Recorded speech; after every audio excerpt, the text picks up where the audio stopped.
Welcome to Backward Point. This is a cricket podcast. My name is Bashar. I'm the co-host, and with me is my brother and co-host. No, just say yeah, the reporting for duty. If this is your first time tuning in, welcome.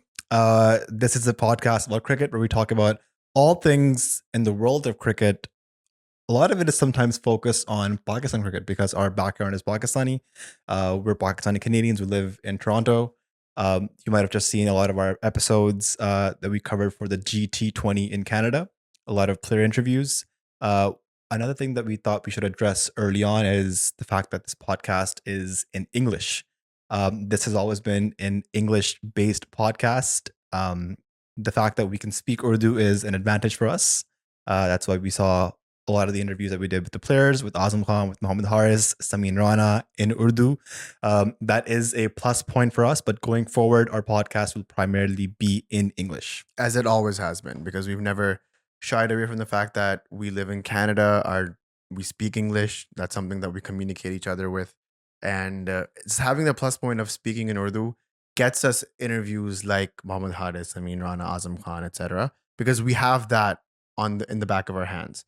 But primarily, this podcast has always been in English. It will remain in English, and we don't plan on changing that anytime soon.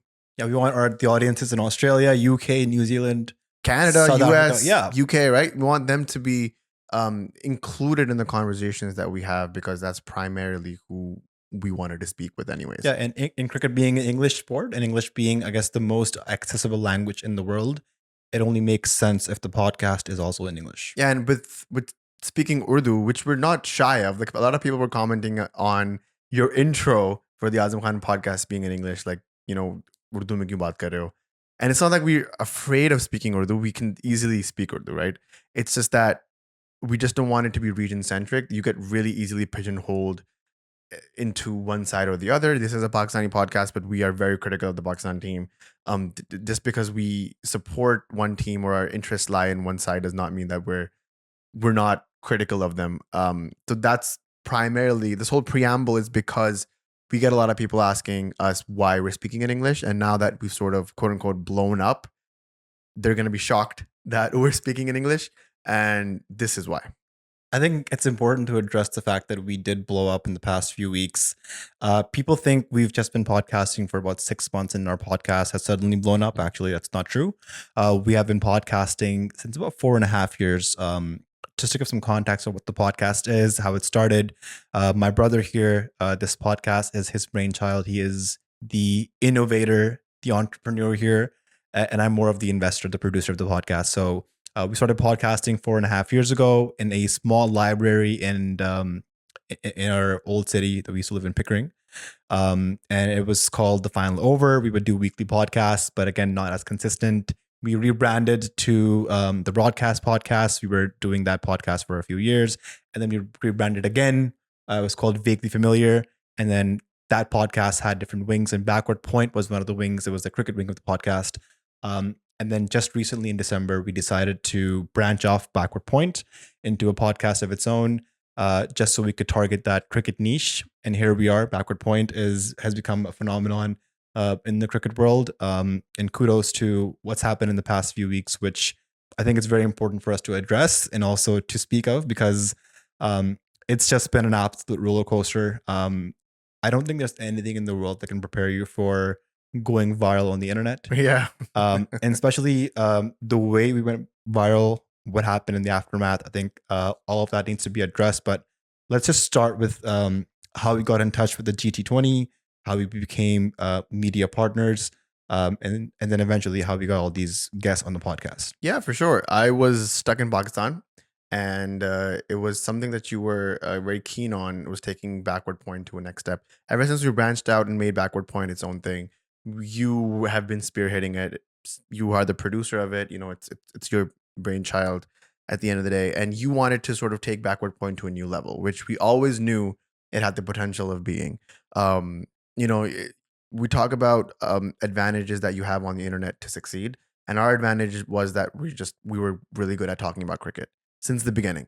And we took that forward. We wanted to make sure that our voices were heard, and the GT20 happening in our backyard, figuratively, was really helpful in that sense. And you prepared a pitch deck, you made a presentation for the GT20. GT20 accepted, gave us media access and hotel access, which is very, very important, those two things. And they basically, they tried to hook us up with some players that we wanted to speak with, some lesser known players, and then we had our own ideas, right? Um, Once you got hotel access, it was just basically you were on the case. Like you were tracking on players. Okay, we have Haris here, we have Iftikhar here, we have Azam here. Those are the three that we wanted to target and we wanted to speak with, I should say.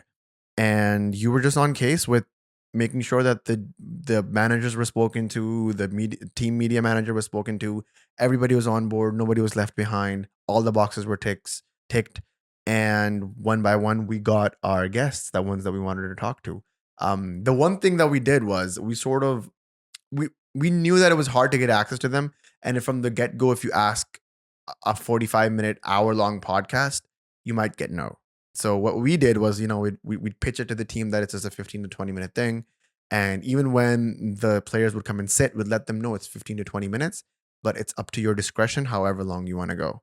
And I think it goes to show the magnitude, the resilience, the experience that we have as podcasters, that for them, it didn't even feel like they were sitting for 40 minutes or an hour. Like I remember when Haris podcast ended, he was shocked that we hit 41 minutes. And I was like, yeah, well, that's a podcast. And he was like, wow, I could have gone for like 15 minutes more, right? And it was just one of those things where we were like, okay, good. So we do have that personality. We have that gravitas to make sure that the players in front feel like they're not being coerced into something that's a little bit sinister like traditional media can be. It's just a chill conversation between three people.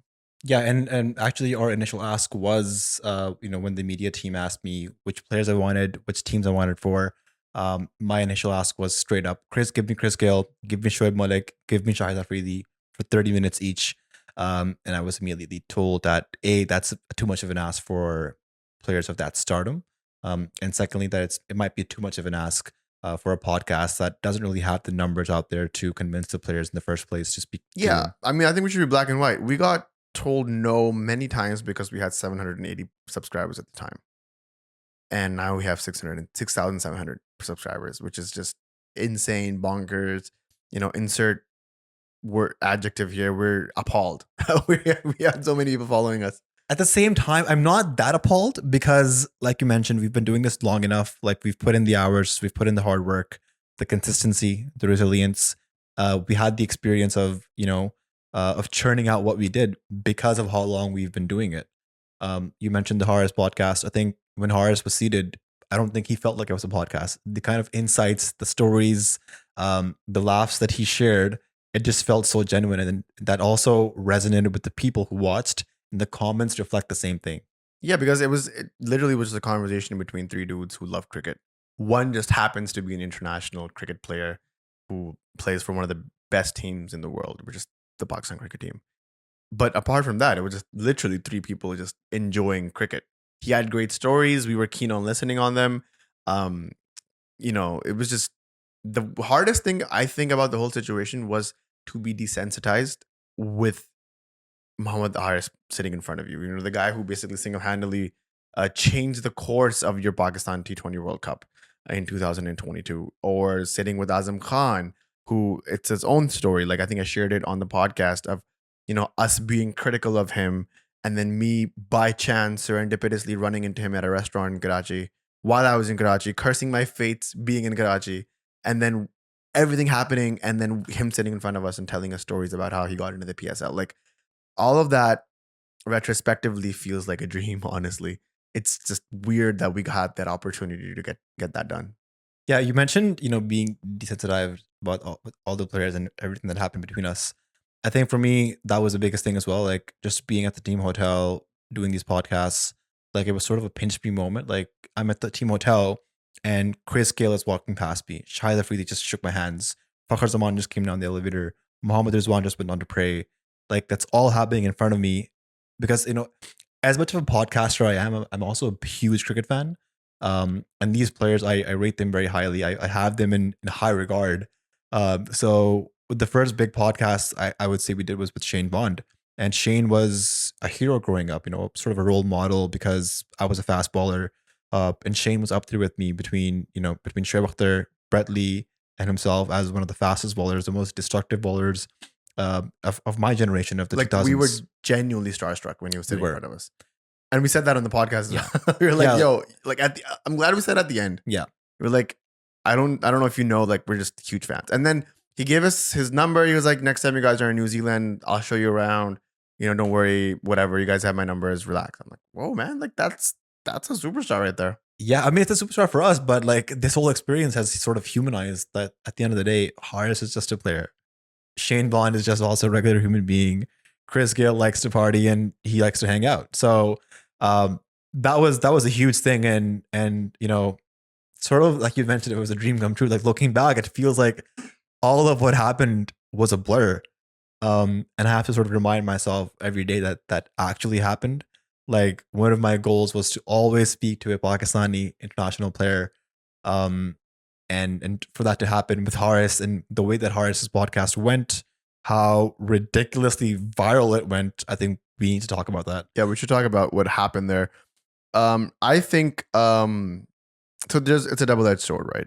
So Haris's podcast comes out. I think it was a Friday. It was a Friday. We dropped it on a Friday. We're just excited about it. Very, very hopeful that the podcast will do well. Our numbers, I remember, were it'll probably hit 10,000 views in 2 weeks. And we'll finally get over our 4,000 hours that we need to do on YouTube to get monetized. Those were the metrics that we were aiming for actually the entire GT20. Like this is finally the time that we will hit those metrics. At the end of the first day, Haris's podcast had done 65,000 views. It had done 13,000 hours, and it was viral on Twitter.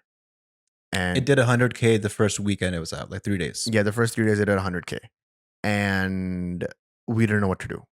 And it wasn't only then that it got weird. It got weird when we got started. Families and friends were tagging us, yo, this guy stole your clip, that guy stole your clip. And mind you, we didn't know that we were supposed to watermark our videos or have mic flags or anything. We were, again, start a podcast. We had 25 episodes in the bank, not even. And we were just going with the flow. So now we start seeing clips being ripped off of our podcast on Twitter. And it's majority of the time, it's the same clip. It's the 40 seconds where Haris talks about the Indian cricket team. And he says, basically in Urdu, he says, "Humne to nahi kaha tha ki wo bacche leke aaye," which means basically we didn't tell them to bring kids to the emerging Asia Cup final. Yes, he was talking about the emerging Asia Cup final where Pakistan beat India. Now, in context, the way that Pakistani slang works is that in cricket, in let's say if you're playing amateur cricket, right, village cricket in Pakistan, gully cricket in Pakistan, there's a saying where you say, "Oh, we lost. Hum haar gaye kyunki wo bade ladke le aaye the," which translates to we lost because they brought older kids. When you're playing against 14, 15-year-olds and they bring like a 20-year-old, you're like, what the hell? This guy knows how to hit every single ball and like he's quick as well, so we can't play him. That's a common thing that happens in Pakistan. So the context was that he said that the Indian media is saying, or the criticism that we're facing is that hum bade ladke le aaye the, which is that we brought older kids to play. Experienced kids to play, or experienced guys to play. But that's not true because half the squad only has a handful of international games. Most of them play domestic or PSLs. And then his other criticism was, well, it's not like they weren't experienced either. These guys have IPL experience, which is richest league in the world, biggest league in the world. Yeah, biggest league in the world, richest league in the world, like you said. The most high-profile players. Oldest league in the world. They all were probably, the net worth of the Indian players was worth more than the Pakistan cricket team. Let's just be honest. So he's like, it's not like that's a small league either, right? That's one of the biggest leagues in the world. So what are we comparing here? The same team beat Pakistan a week before by crazy margins, some like 8-9 wickets, right? No criticism there. But a week later, Pakistan beats India in the final with a healthy margin, and suddenly it's all these criticisms. Anyways, that's what he says for 40 seconds. And that's what most of the people were picking up on Twitter. And it's the people, when you say people, it's like the biggest news outlets in India. NDTV, Indian Express, ARY News in Pakistan. Z News, Airwide News in Pakistan was playing it in the 9 p.m. prime time headlines. Yeah. A lot of the journalists picked it up. Even the Pakistan media was reporting on it. The sad part, however, was like we weren't getting any credits for it. No Right. credits. There's a thing when Hank Green got cancer, a lot of the media outlets reported on it, and he made a really funny video after, like 2 days later, which he was basically reviewing the news on him and how many people said what and how many people referred John Green. It was a very funny video. I highly recommend people to check it out. But I kind of did that on my own. I was like, okay, let's see who reviewed us the best or who broke the news the best. Everyone sucked. All of you guys should be ashamed of yourselves. 3 people didn't even name our podcast. One outlet actually credited another news outlet. Z News. Yeah, I think Quick Tracker, one of the biggest news networks on social media, said the news was via Z News. which is shameful. Has anybody ever heard of Backward Point? I guess not, but you will now. Yeah, and it was just like one of those things where we, alhamdulillah, like we have friends that are like very big YouTubers in Pakistan, Ghazi Abgar, Irfan Janejo, TPR Pod, etc. So I immediately got in touch with them because like I don't know what to do. So I sent Irfan Bhai a voice note. I was like, I don't know what to do. I sent Ali Bhai a thing because he's big on Twitter. So I was like, I don't know. People are ripping our stuff off. What do we do? And Ali Bhai was like, you got to be passive aggressive about this. Have a generic tweet. Post it whenever you see it. Like, oh, thank you very much for sharing our pod. Here's the full link. That's what I told you. We made a generic tweet. And that's, if you check our Twitter, like the past 50 tweets that we've tweeted are just at random accounts stealing our clips. And then Irfan said, you should immediately release the next episode because you want to gain on this momentum, which he was 100% right, by the way. We took a couple of days and we released the Samin Rana episode because the Azam hadn't been shot yet. The Azam was shot the Monday of. Otherwise, I think we would have done the Azam first, but whatever. Samin Rana did great. And just what happened was the hottest one just took life of its own. Like people who don't watch cricket, don't watch the sport of cricket, knew about this. And they were DMing us or messaging us, be it family or whatever. And it was just shocking. I was shocked. I don't know what to do. I mean, so at one point we were extremely happy that it went viral. We were extremely happy that we were getting the recognition we deserved. But at the other hand, we were also very stressed. Like, how do we combat the fact that people are stealing our content without giving credits? So we never anticipated that it would go this viral. I mean, I was just scrolling through Facebook and I saw my clip, the clip from our podcast, on this Facebook page called Just Pakistani Things. And immediately it had like 500,000 views. And I had to DM the admin to give us credits. And that was just the next few days for us, just constantly messaging people, commenting on posts to ask them to give us the due credits. Stealing credits is just Pakistani things, bro. Yeah. No pun intended. No pun intended, bro. And yeah, then the Samin Rana podcast happened, which is so special. It's so dear to me because that is Samin Rana's first ever podcast appearance ever. We spoke to him at the team hotel. We were there to interview some players. We saw him, and I immediately know this is the guy behind everything that happens at the Qalandars. He's also the personal manager for Haris Rauf. So speaking to him would be a great opportunity. Samin Bhai was being very humble initially. He was like, talk to Akib Bhai, talk to Atif Rana. But we're like, no, we want to talk to you. And then he was so humble, so kind, and generous with his time. He actually waited until our Haris podcast was over to then come over. Yeah. Because we shot Haris and Samin Rana on the same day. And we shot Haris. He actually gave us his personal number. He was like, whenever you guys are ready, DM, like text me. And we shot Haris. We had that in the can. We're super excited. And then we texted Samin. And Samin Bhai just came down in like 40 minutes. He was like, yo, I'm ready. Let's do this. And he's actually said he didn't care how long it went. He's like, I'll go as long as you guys want to listen to me. Yeah. And we went for like an hour and 10. Like, we had to cut it down in the end. Yeah. We were like, maybe we should stop. Because you know what? It was weird because I don't know about you, but I felt like maybe I don't want to like exploit these people. I don't want to go for so long. They're important people. Yeah. They have other things to do. I don't want to let them just sit here and just talk to us, even though I wanted to talk to them for hours. Like with Haris, we could have gone for like another 40 minutes if we wanted to. Yeah. And actually, so another important point you forgot to mention was post the Haris podcast, we actually felt very guilty about what happened because we had spoken to Haris before the podcast. He sort of vetted us. He asked us what kind of podcast are we, what kind of questions he might expect. And we told him clearly that Haris, this is not something controversial.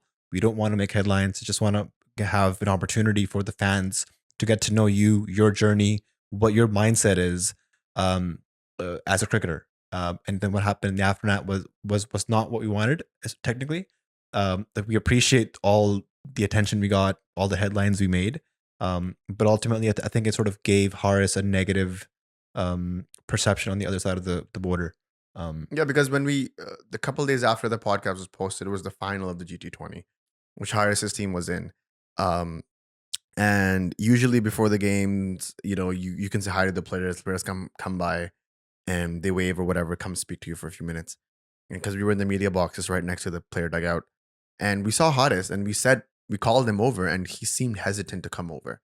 And that was the first sign where I think we both felt like, oh, it feels a little bit weird here. Yeah. I don't know how, because he's a young guy. We don't want him to get in trouble. He's also a formidable part of Pakistan's T20 and now ODI setup. So we don't want anything to happen to Haris because of what he said on our podcast. I felt so glad and a weight was lifted when I saw the Pakistan squad and I saw his name in it.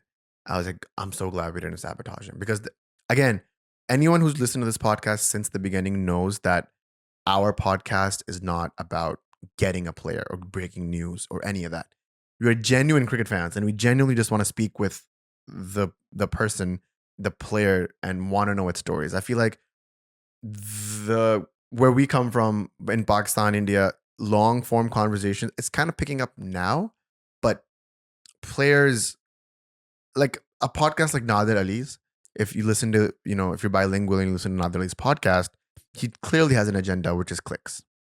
That's not our thing at all. We don't want clicks. We don't want those clicks. We're here to speak to the person one-on-one, eye to eye.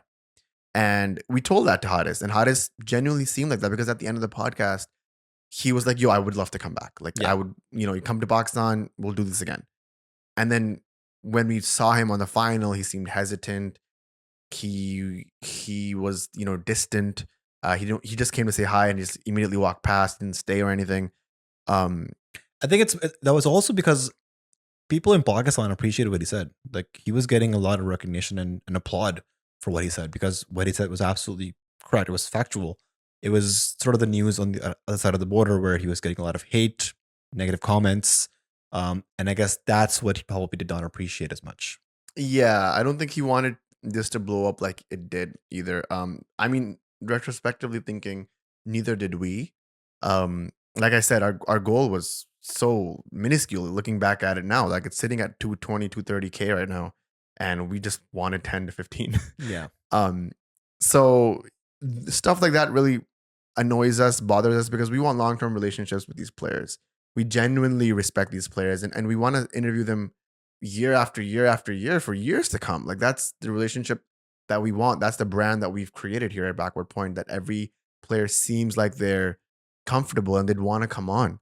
And I was really happy when Azam came on because Azam, the situation with him was it was very hit and miss.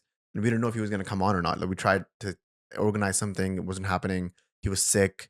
He had to fly out. There's like so many things that were working against the situation to happen. But he came through.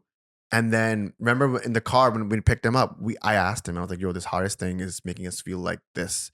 What do you think about it? And he's like, yo, don't worry about it. Like Haris he's a mature dude. He knows what he said. And technically he didn't say anything wrong either. Yeah. So, no weight off your back. Just relax. And even that made me feel good. Azam on the podcast also seconded what Haris said.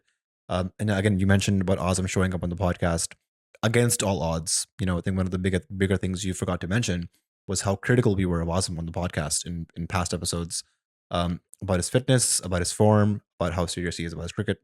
But despite all that, despite his schedule things, about how sick he was, the fact that he was flying out in a few hours after the podcast, he still made time for us without any restrictions. He's like, guys, let's go as long as you guys want. We even asked Azam, is there anything off the limits that we should ask him? And he said, no, nothing's off the limits. Ask whatever you want, and I'm going to respond. And that was super professional. And that's something we appreciate about this new crop of players that we have coming in, the players like Haris and Azam. I think, it also gives like podcasts like these long form conversations, it gives an opportunity for the fans to get to know the players beyond the boundary. Like what actually goes on Haris's head when he's about to scoop on Rick Norkia in a World Cup match when he's bowling at 150 clicks. Like, you've never seen that sort of insight before. The fact that when Haris was walking us through ball by ball, his innings against South Africa, how he came into the team. Like, I think those are stories for ages. And I am so proud of the conversations that we've had with these players. And I think the fans have also appreciated, and the comments that we've gotten. People did not even know how clear of a thinker Haris was, what sort of mindset he has when he's going to bat. Haris, just a quick step from him, that he has the highest strike rate in Pakistan T20s in the last 3 years, minimum 1,000 runs, strike rate of 148. So I think he's just a different beast when it comes to batting in T20s. The mindset he has, how fearless he is. And he is part of that new crop of Pakistani players with Saim Ayub, with Abdullah Shafiq, with Azam Khan. And we just can't wait to see what Haris can achieve in the next few years. And like you mentioned, we want long-term partnerships, relationships with these players. So we would love to get Haris on again, Azam on again, and talk to them again in a few months, years, whatever it is. Yeah, 100%. Because I feel like we were able to develop a relationship with Azam, and he's just a lad's lad, man. He's just a dude, and I love that about him. He just loves to play his cricket. He loves to talk about it. He loves to chill. He loves music. Um, Same thing with Samin Bhai. Actually, he was older than us, but very humble, very soft personality, right? With one of the biggest brains ever by producing, like investing in high serve, literally giving Pakistan one of the best assets that Pakistan has gotten in years. Um, my hot take, we were just talking about it recently. Like, I think everybody was celebrating Wahab Riaz's retirement, and I have a bittersweet feeling with Wahab Riaz because I feel like Wahab Riaz was more of a liability for Pakistan than he was a luxury. But that's only because we have Naseem Shah, Shaheen Afidi, and Haris Rauf right now. And in comparison, everything looks pale for the past 10 years. From 2010 to 2016, 17. Basically post-match fixing. Yeah, everything looks pale for the next 7 years until Shaheen Naseem Haris comes, Hasnain comes, Dahani comes. Then you're like, oh my God, look at these players. Like, where were they before? And that's why I guess Wahab doesn't he's pale in comparison to these players. And that's my problem, because I can't sort of compartmentalize that. But it's only because we get people like Samir Rana investing in our players like that, wholeheartedly, that Haris props out and Shaheen becomes, probably the next captain for Pakistan, and et cetera, et cetera. So just having one-on-one time with these people, basically the heart of Pakistan cricket for the next 10 years, 15 years, is wild, man. I never thought we'd be here. Yeah, but I'm glad we are, and I can't wait to see where this podcast, how it evolves in the coming months and years. I think the only way up from here is skywards. Yeah. So stay tuned. We wanted to thank all of our old followers. Before this GT20 extravaganza, we were just two brothers. We still are two brothers, just talking about cricket, a sport that we're extremely passionate about, a sport that we love, that we care for enough to have a podcast on it. So, even going forward, we would love to just keep continuing these conversations, and continuing to talk to players and ask some questions that you guys want to know about. Yeah, 100%. And now that we've sort of developed a following and people actually want to hear from us, and 6,000 plus subscribers right now, and it keeps gaining, the sky's the limit, like you said, and we will not be stopping. We will be, pressing the gas. We'll be doubling everything. There's Patreon in the works. There's merch in the works. We want to make sure that we satisfy our fans as much as possible, and you'll be hearing about all of that very soon. So stay tuned, everybody. Okay, let's get into the business end of the podcast, and let's actually talk about the cricket that's coming our way. Very busy coming months with the Pakistan versus Afghanistan series, the Asia Cup, the World Cup. It does not get any bigger than this when it comes to cricket. So I hope you guys have your schedules clear for the next few months, because I do. And let's start off with the Pakistan versus Afghanistan series. We have 3 ODIs against Afghanistan in Sri Lanka. There was an 18-man squad announced. I was a bit shocked to see a few names come back into the team. We're weeks away from an Asia Cup, a couple of months away from a World Cup. And to see these new additions in our team was a bit shocking. More specifically, seeing Fahim Ashraf back into the squad, who has not played an ODI in 2 years. Our last World Cup was in England, and you can say that's the place where we needed a fast bowling all-rounder, and we didn't have Fahim in the team back then. Now, when the World Cup is in India, suddenly Inzamam ul Haq and Babar Azam think that we need Fahim Ashraf in the team. Firstly, how did Inzamam come back as chief selector? That itself is an anomaly. This is insane. You know, we've had more chairmans change in the last 6 to 8 months than any other board ever. So the instability politically in Pakistan has no option but to reflect in the cricket board. But I'm just glad that it's not having a trickling down effect within the actual team. Yes, we're seeing a few names here and there. For the most part, Babar Azam is the captain.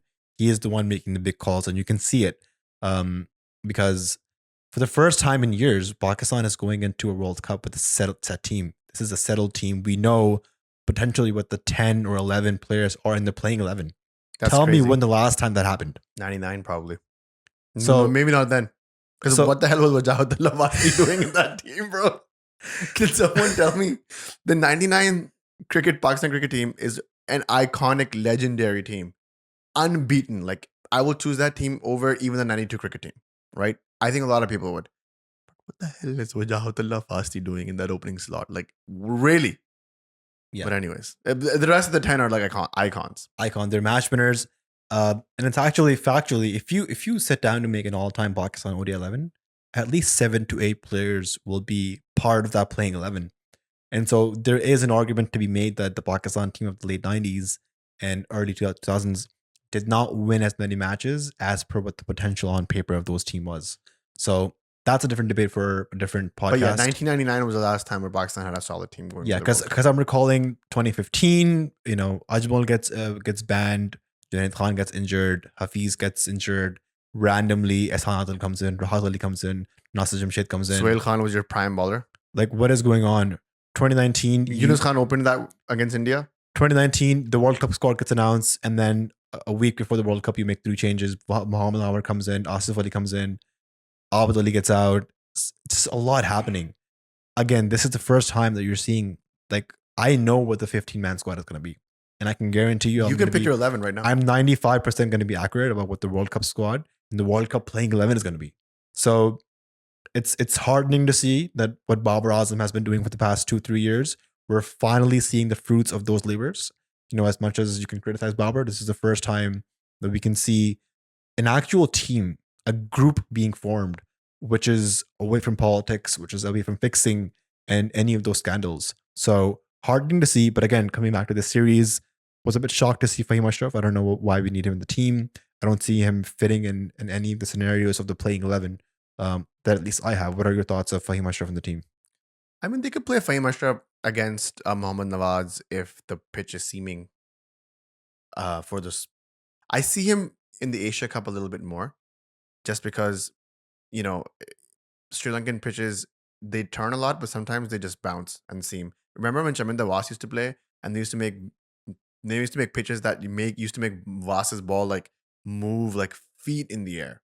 So that is but can Fahim move it as much as Fahim can barely move it, bro. And would you actually pick Fahim as the fourth seamer all-rounder, or would you pick Wasim Jr.? Oh, that's a good question. I pick Fahim. You pick Fahim? Yeah. Wasim Jr. can't bat to save his life. Remember, what game was that? It was a game against Zimbabwe where he played too many dot balls, and eventually the game got to the last over and we lost the match. Yeah. So, yeah. Over there, I think Fahim would have scored. But again, has Fahim... Wasim Jr. is not an all-rounder. I think he's trying to convince us that he can bat, but I'm yet to see something. I agree. But at the same time, Fahim has also not proven his skill with the bat. Yeah, Rana Saab has runs in the PSL, bro. Bro, it's the PSL. So, I mean, I'm not degrading the PSL, but unless those numbers aren't translated to international cricket, they don't mean anything. They don't mean much. So when I said that like last year, you chat on me. but now you're saying the same thing, really? We also see Tayyip Tahir coming back, not come back, but come into the team for the first time. He scored 100 in the emerging Asia Cup final against India. So I guess that's the fruits of his labor. He's a good attacking batsman, one of the best domestic performers in the past few seasons. So good to see him in. Good to see Fahim in. So Chaki was also in the team. he's made the team based on his performances in tests. Pakistan is a weird place to play cricket. You perform in one format, they put you in the other formats. You don't perform in the one format, and they'll remove you from the other formats as well. Yeah. So it's either you're all in or you're all out. There's sort of nothing in between. There's no balance. And so Shakil comes in. I guess he's sort of a replacement of Haris Sohail, who, if fit, if in form, would have been in Babar's team. We saw that he was part of the last ODI series against New Zealand. Unluckily, he got injured while fielding in the first ODI, before the first ODI even happened. And Iftihar Ahmed came in the team, thank God. Blessing in disguise. Scored 97 in that fifth ODI, which I was there. which you watched live in Karachi. And now he's a permanent part of the team. So these are good tweaks. As it should be. Good changes. Abdullah Shafiq is also in the team, and Shan Masood they have left out. Shocking Because ballsy. We were just talking to Azam Khan on the podcast, and Azam was mentioning how amazing Shan Masood's list A numbers are, but I guess he has not been able to translate that into white ball cricket for ODIs in Pakistan at least. And the way that I see Abdullah's role in the team is for a backup opener in the case where either Imam or Fakhr, God forbid, get injured. Abdullah comes into the team. I think Abdullah's a really good backup opening situation. Just give me 1 second. I'm going to drink some water.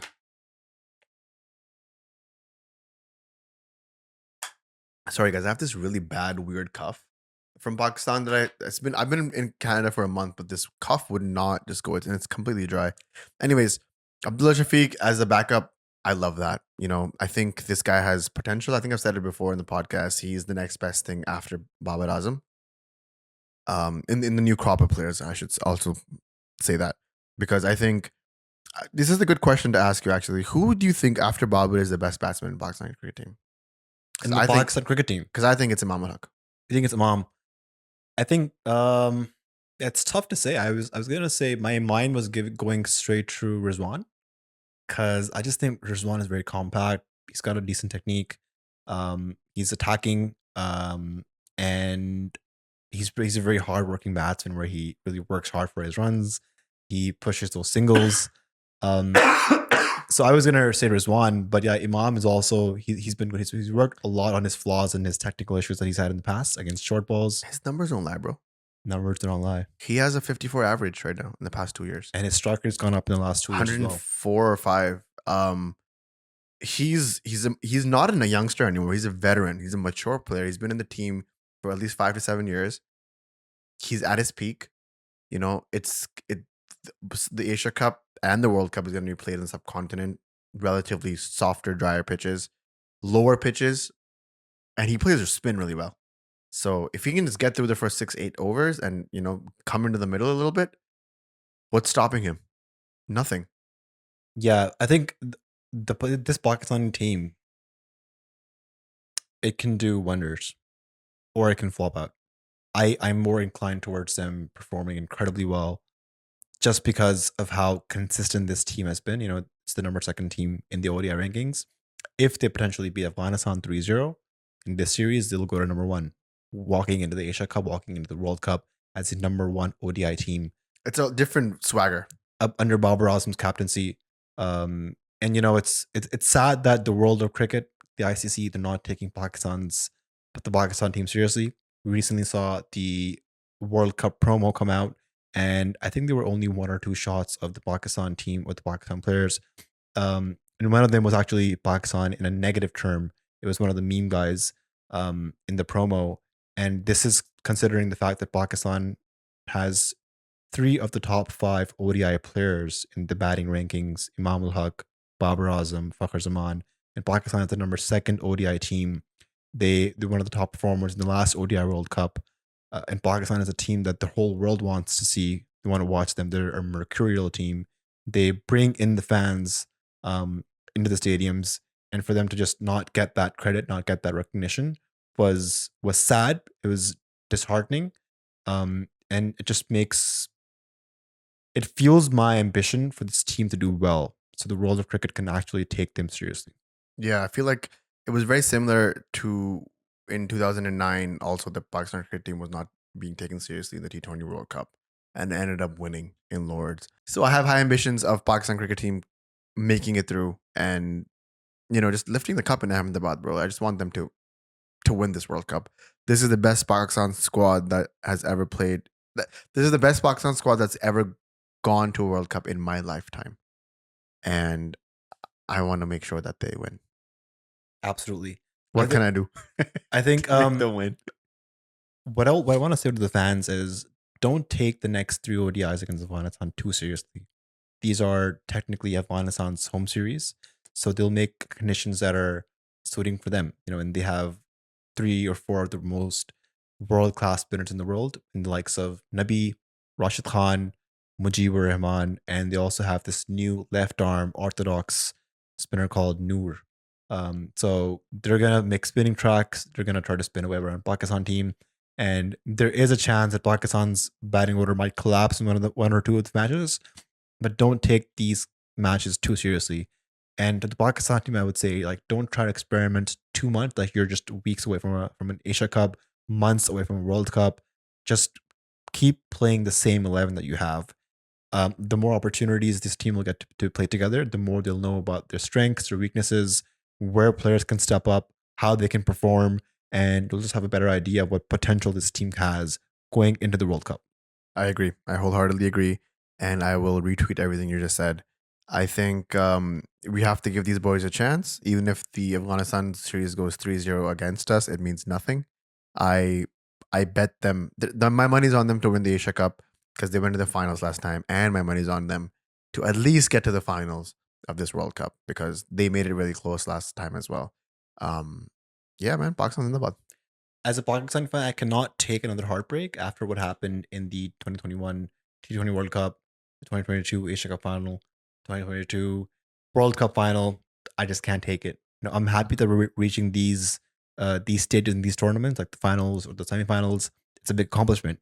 But I think it's time for Babar Azam to finally get his first trophy, his first title, and then on to bigger and better things. I think it starts with the Asia Cup and ends with the World Cup. Yep. There's no other way. And then we go for the Test Championship. Let's get it. Let's get it, bro. All right, I think that's a good place to end it. We ran a good 42 minutes. It's good to be back, man. New studio, new lighting setup. Let us know if you guys enjoy the new setup we have. We have some GT20 merch in the back. Tell us what we should put, to fill up this white negative space as well. We're open to suggestions like that. And we're very excited for the future of this podcast because there's going to be lots of episodes, multiple episodes a week. There's like 3 games going on next week. We might come back for every game. We might, do a series wrap up. There's so much going on. Very excited for the future of whatever happens on this platform, whatever happens with the Pakistan cricket team. We didn't really talk about India losing against West Indies, but you don't really have to talk about that. You can just watch the highlights on YouTube. We'll link it in the bio below. Thank you very much for listening. Take it easy. Like, subscribe, review, all that stuff. Don't forget to do that. It actually helps. I know for a brief moment, Backward Point was actually the #1 sports cricket podcast in North America. Such a niche, but it feels good because you guys go there, you guys vote, you guys go there, you guys rate, and leave us reviews. It actually helps us, bumps us up. So thank you very much. And enjoy the rest of your nights or days or whatever you guys are doing. Cheers. Thanks. Yeah, this is Bashar signing out. Another Sayed signing out, and we'll see you soon.